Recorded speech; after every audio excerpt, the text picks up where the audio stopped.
Bismillahirrahmanirrahim. Antum habis sholat, ada yang salami antum firqah sesat. Salam setelah sholat bid'ah. Iya, kita bid'ah. Tapi apakah orang salaman setelah sholat kita mengatakan dia keluar dari kelompok yang benar masuk dalam 72 golongan? Jawabannya tidak. Kalau hanya karena masalah ini, tidak. Makanya tidak ada ulama bangsa kemudian masukkan 72 golongan gara-gara masalah seperti ini. Yang mereka bahas masalah akidah. Paham? Ada orang setelah acara kematian melakukan acara tahlilan 7 hari, 40 hari. Salah, itu bid'ah. Menyimpang. Tapi apakah kalau orang melakukannya cuma gara-gara ini kemudian kita mengatakan dia termasuk 72 golongan? Jawabannya tidak. Karena ini bukan masalah akidah, ini bukan masalah prinsip. Makanya saya katakan tadi, kalau antum kembali kepada buku-buku Kutubul Maqalat yang menuliskan tentang firqah-firqah, baik karangan Ibnu Hazm Al-Fisal fil Milal wa Nihal wal Ahwa, karangan Abdul Qadir Syahristani Al-Milal wa Nihal, kemudian karangan Abdul Qadir Al-Baghdadi Al-Farqu bainal Firaq, karangan Abu Hasan Al-Asy'ari, Maqalatul Islamin, tidak ada yang menyebutkan penyimpangan ini menyebabkan seorang termasuk dalam 72 golongan. Harap antum pahami dengan baik. Ya. Saya contohkan sederhana tadi. Ada orang melakukan maulid Nabi. Kita bilang bid'ah. Dan jelas ini bid'ah, tidak dicontohkan oleh Nabi dan ini. Apakah orang ini kemudian jadi 72 golongan? Jawabannya tidak. Nah, banyak penyimpangan terjadi karena apa? Disebabkan mereka mengikuti tanpa ilmu.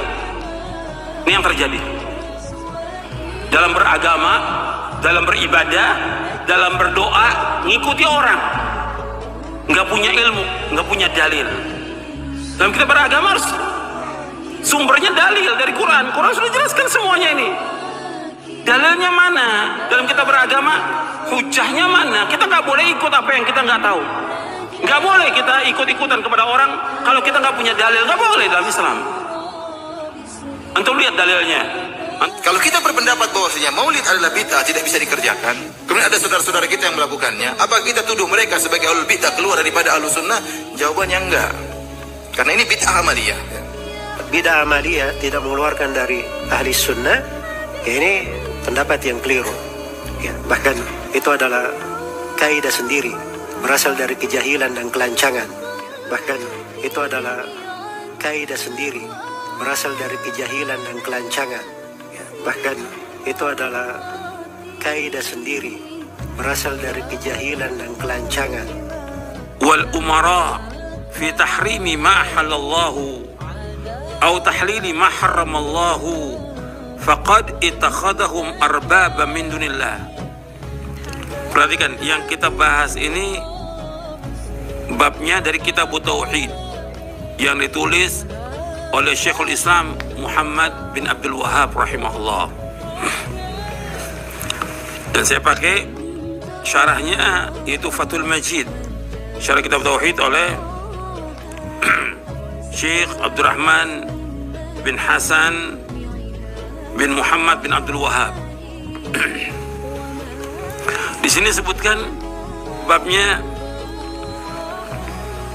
man ata'al ulama wal umara fi tahrimi ma halallah atau tahlili ma haramallah.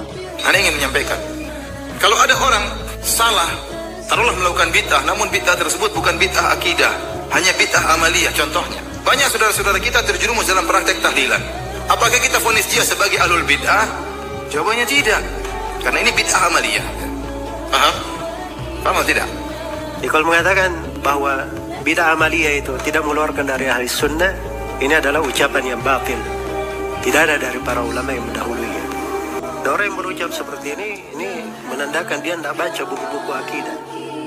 Orang yang berucap seperti ini menandakan dia tidak baca buku-buku akidah. Antum habis sholat, ada yang salami antum firqah sesat. Salam setelah sholat bid'ah. Iya, kita bid'ah. Tapi apakah orang salaman setelah sholat kita mengatakan dia keluar dari kelompok yang benar masuk dalam 70 golongan? Jawabannya tidak. Kalau hanya karena masalah ini, tidak. Kalau hanya karena masalah ini, tidak. Dan apakah ada pembagian bid'ah? Kalau pembagian bidah ya jelas bidah, itu ada pembagiannya. Kalau pembagian bidah ya jelas bidah, itu ada pembagiannya.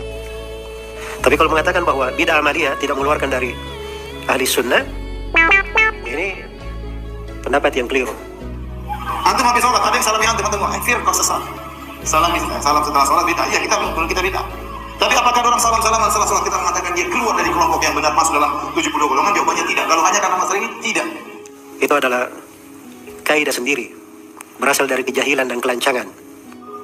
Untuk memvonis suatu orang dikatakan sesat keluar dari Ahlus Sunnah wal Jamaah, masuk dalam firqah sesat, dia harus menyimpang dalam masalah yang usul, bukan masalah furu'. Makanya saya bilang kalau kita belajar dari sini kita akan berhati-hati. Tidak sembarangan kita memvonis orang bahwa dia keluar dari Ahlus Sunnah wal Jamaah. Paham sampai sini? Gak ada, kullu semuanya berarti. Semua kesalahan tempatnya di mana? Di neraka. Sekarang kita kembali kepada awal. Kullu bid'atin, kullu juga lafadznya. Setiap bid'ah adalah sesat. Berarti semuanya bid'ah sesat. Apakah bidah amaliyah tidak mengeluarkan dari ahli sunnah? Dan apakah ada pembagian bidah? Kalau pembagian bidah ya jelas bidah, itu ada pembagiannya. Ya.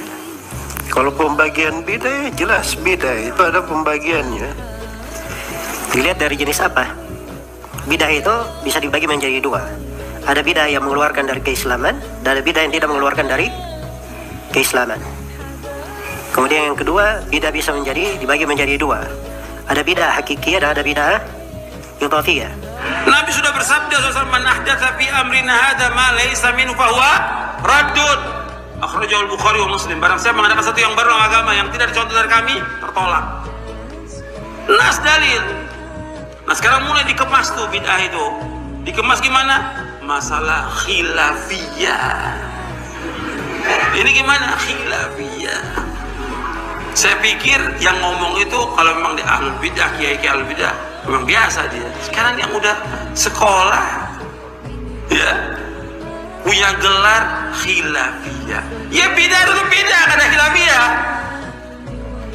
Yang namanya bidah ya bidah, khilafiyah bukan ilmu. Kalau sudah jelas dibilang bidah ya bidah, jangan dibilang khilafiyah. Nanti dibawakanlah ya hadis yang nggak ada asalnya, ikhtilafu ummati rahmatun, nggak ada asalnya, bukan sabda Nabi itu. Nggak bisa terima, akhirnya dua ini orang ini ngajinya benar atau sesat ini. Timbulnya seperti itu karena apa? Karena langsung membid'ahkan orang. Tidak demikian, dakwah ini mengajak orang kepada Quran, kepada Sunnah, mengajak orang kepada pemahaman yang benar, pemahaman agama yang benar. Jelaskan tentang rukun Islam yang 5, jelaskan tentang rukun iman yang 6. Jelas. Kami dulu ketika masih keras Bapak Ibu, ini pengalaman pribadi. Dan sekarang baru sadar kami, ternyata saat itu kami sombong dan ujub. Itu dua sifat. Sombong dan ujub tapi nggak sadar. Sekarang kami baru sadar. Sehingga mereka-mereka yang belum sadar itu sombong dan ujub. Kenapa sombong dan ujub? Karena mereka tidak mau menerima kebenaran kalau dari luar kelompoknya, itu sombong. Yang kedua, ujub, karena mereka merasa lebih baik dari yang lain, mereka merendahkan yang lain. Kami dulu begitu, dan sekarang kami baru sadar. Kami bersyukur kepada Allah Bapak Ibu. Dulu ketika kami masih seperti itu yang ada itu kebencian. Orang sepandai apapun, kalau di luar kelompok kita, gak ada nilainya di depan mata kita. Gak ada nilainya, gak ada harganya. Itu sudah dicuci otak seperti itu. Tapi setelah kami putuskan keluar, kami mau membuka diri, kami tambah referensi pengajian, baca buku, Masya Allah luar biasa. Ini ilmu lautan yang gak bertepi. Dengan kami sekarang walaupun beda pendapat tetap saling cinta. Ustaz Abdul Somad, Ustaz Salim Abila, Ustaz Felix Shaw, Ustaz Mustafa Umar, Ustaz Fauzil Azim, dan yang lain-lain penuh Marmita, kami saling cinta karena Allah. Walaupun ada beberapa perbedaan di antara kita, toh intinya sama, kita sama-sama Ahlus Sunnah wal Jamaah.